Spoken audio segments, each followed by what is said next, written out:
Bonjour Véronique, ravi de vous retrouver. Bonjour Guillaume, moi aussi je suis très heureuse de vous retrouver.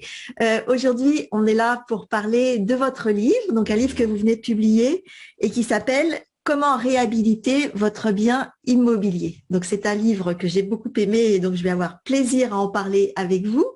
Mais avant, est-ce que vous voulez bien, s'il vous plaît, nous dire quelle est votre activité? Alors, moi, je poursuis une mission de vie qui est de promouvoir la réhabilitation de bâtiments pour transmettre le patrimoine mondial aux générations futures et protéger les ressources de la planète. Donc, c'est une mission qui s'appuie sur deux piliers. Un premier pilier qui est la notion de legs et de transmission, qui me fascine depuis que je suis tout petit. Donc, j'aime à dire que quand on réhabilite un bâtiment, on accueille dans le présent le cadeau des anciens, on participe à sa modernisation et on le transmet ensuite aux générations futures. Donc, on crée comme ça des ponts entre les générations, on devient des passeurs de temps, c'est un terme que j'emploie souvent et que j'aime beaucoup. Et puis, le deuxième pilier, c'est le pilier environnemental, puisqu'aujourd'hui, 10% des rejets de gaz à effet de serre sur la planète sont directement liés à la fabrication du béton et de l'acier. Donc, on s'aperçoit de façon très intuitive que réhabiliter un bâtiment est beaucoup plus vertueux pour l'environnement parce qu'on passe d'une logique d'extraction des ressources à une logique de recyclage. Voilà. Donc, dans la vie de tous les jours, j'ai un cabinet d'assistance à maîtrise d'ouvrage et donc j'apporte mon savoir-faire à des donneurs d'ordre, qu'ils soient institutionnels, promoteurs privés, propriétaires de patrimoine, et je les accompagne de la phase conception à la phase réception clé en main de leurs opérations de réhabilitation. Donc avec quelques grandes réalisations, je crois que vous m'aviez parlé de châteaux notamment.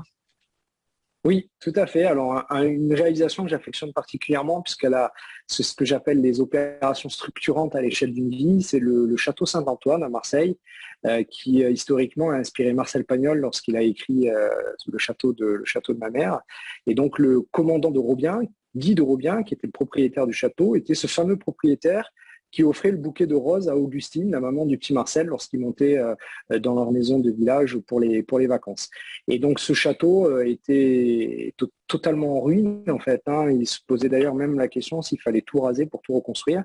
Et puis un jour, un architecte ami m'appelle en me disant écoute, est-ce que tu peux me donner ton avis sur ce château parce que je ne sais vraiment pas s'il faudrait pas tout raser pour reconstruire neuf. Et j'y vais effectivement à un état de délabrement bien avancé puisque le château avait servi de site d'entraînement pour le GIGN dans les années 90. D'accord. Ils étaient rentrés à l'intérieur, ils avaient complètement pétardé, jeté des grenades et tout ça. Donc c'était vraiment dans un état de ruine très avancé. Et puis j'ai eu cette intuition qui des fois est un petit peu incompréhensible et je l'ai rappelé en lui disant écoute, je sais pas comment, mais on va essayer de sauvegarder cette bâtisse et de perdurer l'histoire.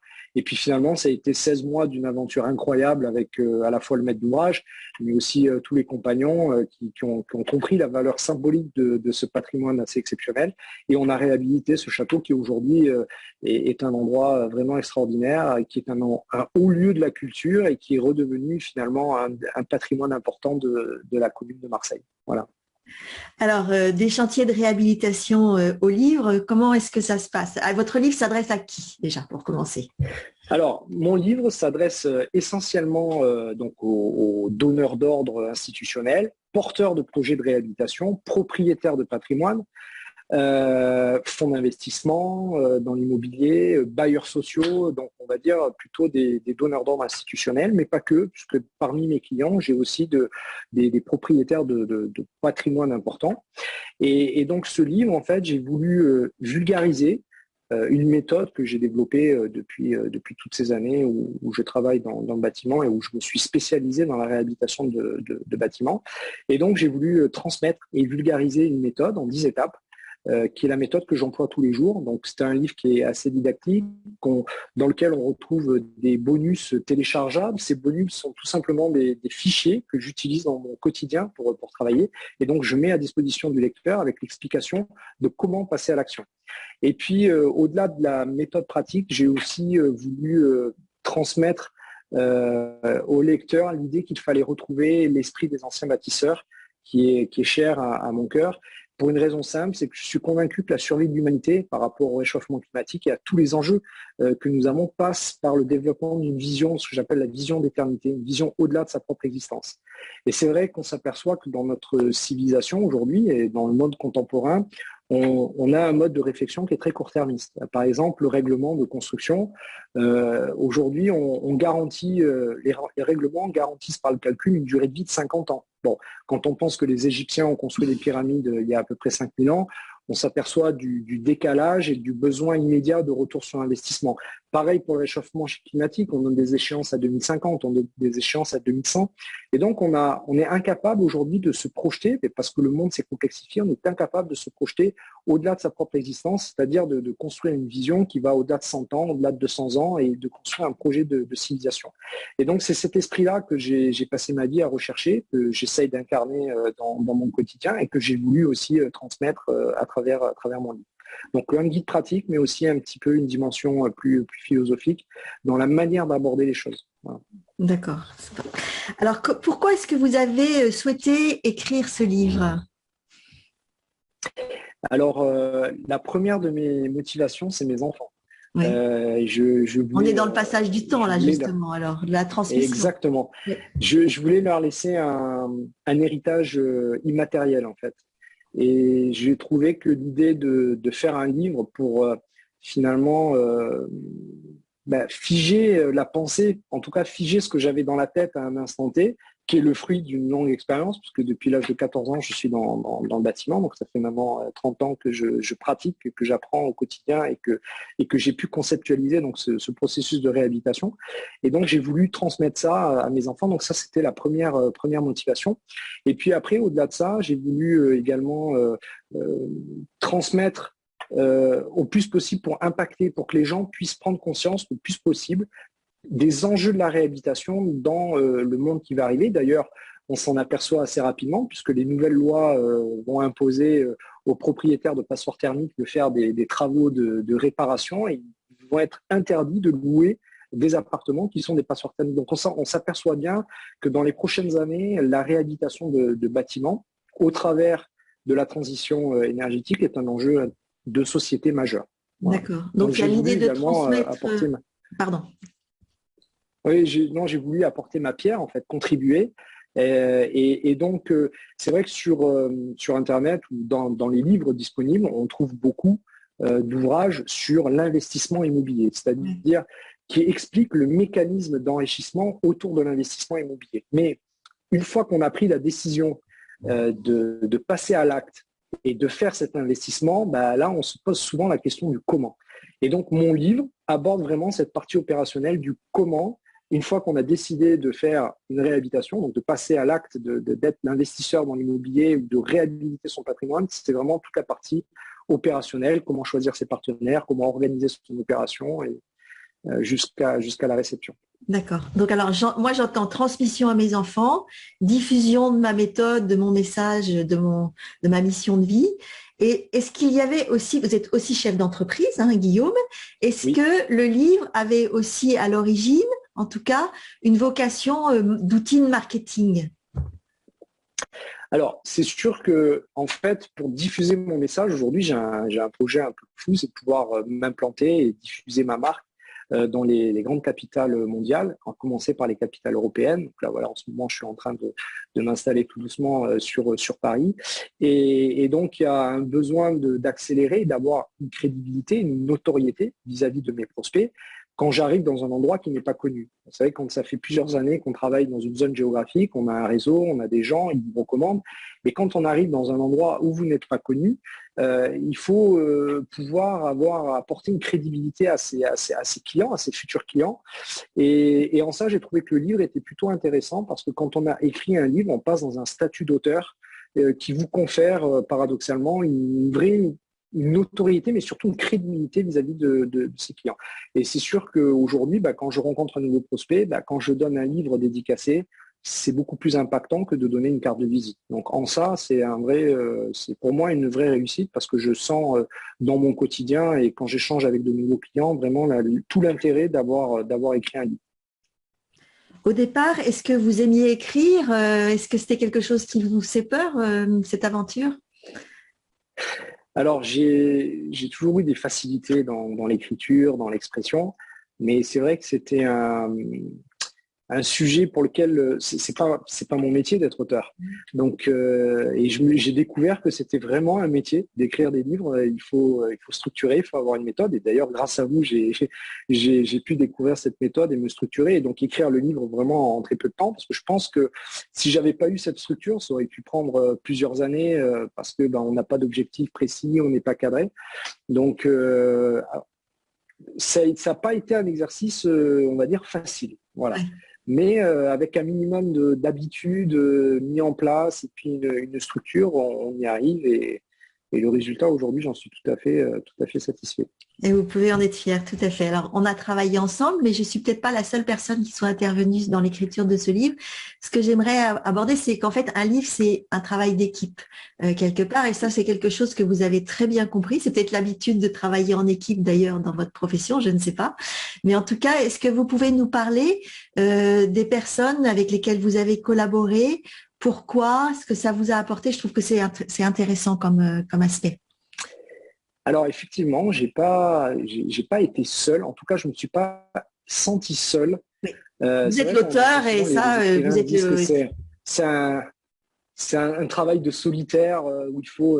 Alors c'est vrai qu'on a les moments de création, les moments où il faut produire le texte et écrire proprement dit, mais après il y a effectivement toute une équipe et moi j'ai voulu m'entourer d'un certain nombre de compétences et de personnes autour. Alors il y a eu la coach d'auteur, hein, voilà, qui est en face de moi et je l'en remercie parce que c'était le point de départ de tout. J'ai fait appel également à une correctrice professionnelle qui m'a accompagné tout au long avec vraiment beaucoup de professionnalisme et c'était vraiment un confort parce qu'effectivement j'avais sur vos conseils investi dans le logiciel Antidote et tout ça, mais je trouve que la relectrice professionnelle ou le relecteur professionnel, en tout cas cette compétence-là, c'est une aide qui vient en plus et en complément parce que le logiciel n'est pas forcément fiable à 100% et puis je crois qu'on n'est pas suffisamment, on n'a pas suffisamment d'outils pour ne pas faire d'erreur. Voilà. Oui, et puis c'est pas la même réflexion. Une vraie personne va réfléchir différemment et puis on a un avis qui est donné aussi. Donc elle a eu son avis sur le livre, donc c'était plutôt intéressant. La deuxième, compétence, c'est un graphiste, puisque moi c'est un livre qui est donc auto-édité. Alors même si on voit la marque Reers, en fait, c'est la marque que j'ai créée, hein, donc, et qui porte d'ailleurs le livre et l'ensemble des produits et services de la marque pour promouvoir la réhabilitation. Donc là, j'ai fait appel à une graphiste qui a été d'une aide vraiment très précieuse, en tout cas pour la mise en page du livre, mais pas que. C'est aussi pour rendre le livre attractif, moderne et puis surtout accessible. Donc, on a fait vraiment un gros travail pour matérialiser tous les conseils pratiques, pour matérialiser les bonus. Les bonus sont téléchargeables depuis un téléphone en flashant un QR code à l'intérieur du livre et tout ça. Donc, on a utilisé un petit peu tous les outils à notre disposition pour rendre le livre le plus accessible possible. Et on va dire qu'il y a beaucoup de photos et de graphiques et de tableaux, etc. Donc, il y a du texte, mais il y a aussi beaucoup d'outils directement utilisables et que c'était compliqué. Un petit peu plus compliqué que du texte seul à mettre en page. Exactement. Là, on sortait du champ du roman et c'est vrai que j'ai voulu vraiment axer le livre sur quelque chose qui soit accessible, facile à lire, sur lequel on puisse revenir parce que la méthode, un projet de réhabilitation va durer en moyenne entre 12 et 24 mois en fonction de l'ampleur des travaux. Mais en tout cas, elle a une durée, une temporalité.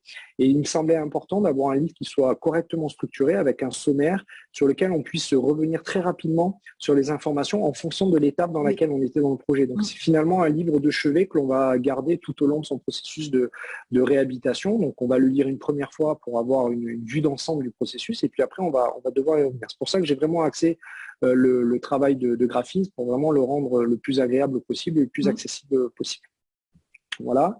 Alors après, dans les personnes, je crois que les bêta-lecteurs jouent un rôle fondamental parce que, alors moi j'en ai eu 10 au total, et ils ont fait, c'est un vrai travail d'équipe finalement parce que chacun lit son livre dans son coin, on a des retours, ça j'ai moins bien compris ce paragraphe-là, donc du coup on reprend le travail d'écriture et ainsi de suite, ce qui fait que quand on a la possibilité de choisir des bêta-lecteurs avec des âges différents, des sensibilités différentes, des genres différents, hommes, femmes, avoir une bonne répartition du panel des lecteurs qui pourraient lire le livre, et ben finalement, on s'aperçoit qu'on a au final un retour qui est plutôt intéressant. Alors après, on prend ou on laisse les commentaires. Hein. Ça, on reste quand même. Oui, on en avait parlé. Le libre arbitre de l'auteur est important. Le libre arbitre.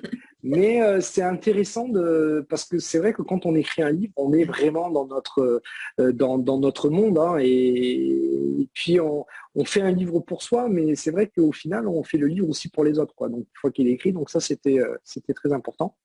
Et puis après, j'ai pris aussi une compétence qui m'a aidé à publier mon livre sur Amazon. Donc tout le processus de publication du livre, parce que ça aussi, encore une fois, quand on n'est pas expert dans les multimédias et puis dans l'interface d'Amazon, qui a quand même une certaine forme de complexité, ça c'était très important. Et d'ailleurs, cette personne aujourd'hui s'occupe de faire la publicité de mon livre sur Amazon, donc il y a une forme de continuité. Et puis la dernière compétence, c'est l'attaché de presse. Oui. Donc, je me suis entouré d'une attachée de presse qui m'a été recommandée. Et je crois que ça a une vraie valeur ajoutée aussi parce que ça m'a permis de faire le salon du livre à Monaco, de faire une télévision, de faire 2 radios. Encore une fois, je suis un homme de terrain, je suis un homme de bâtiment, j'ai d'abord un profil de technicien. Et c'est vrai que cet univers-là du média, plutôt traditionnel d'ailleurs, hein, que ce soit presse écrite, presse radio ou presse télévisée, c'est un univers, si on n'a pas quelqu'un pour nous accompagner, c'est plutôt compliqué d'obtenir des dates, de rencontrer des journalistes, et ainsi de suite. Et je trouve que ça, c'est un vrai plus. Voilà. Donc j'avais une vraie équipe autour de moi. Oui, tout à fait. Vous avez recréé en fait une maison d'édition avec toutes les compétences à l'intérieur d'une maison d'édition. Hein, c'est ça, ouais. Même pour la communication. Voilà. Quel a été l'accueil du livre? Alors, c'est-à-dire? Comment est-ce que le livre a été accueilli par les lecteurs ou relayé par les journalistes? Quel retour avez-vous? Alors, pour l'instant, j'ai des retours qui sont plutôt positifs. On dit de mon livre qu'il est accessible, qu'il est simple, qu'il est précis, qu'il est technique, mais tout en étant vulgarisé. J'ai déjà plusieurs lecteurs et lectrices qui m'ont contacté directement sur Internet pour me poser des questions en plus, savoir si j'étais disponible.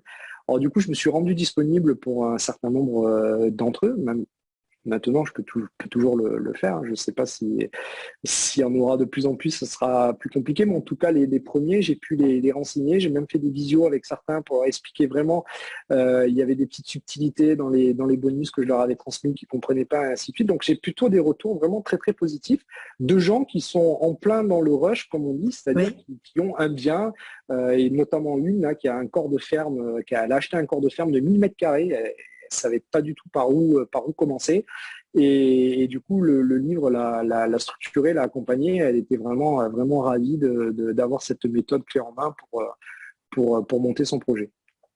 Est-ce que vous avez plutôt des retours positifs? C'est déjà des retours, je dirais, sur le plan professionnel, même si c'est, enfin, en termes de visibilité en tout cas, en termes vraiment de rentrée de revenus, est-ce que vous voyez déjà des choses arriver ou pas encore?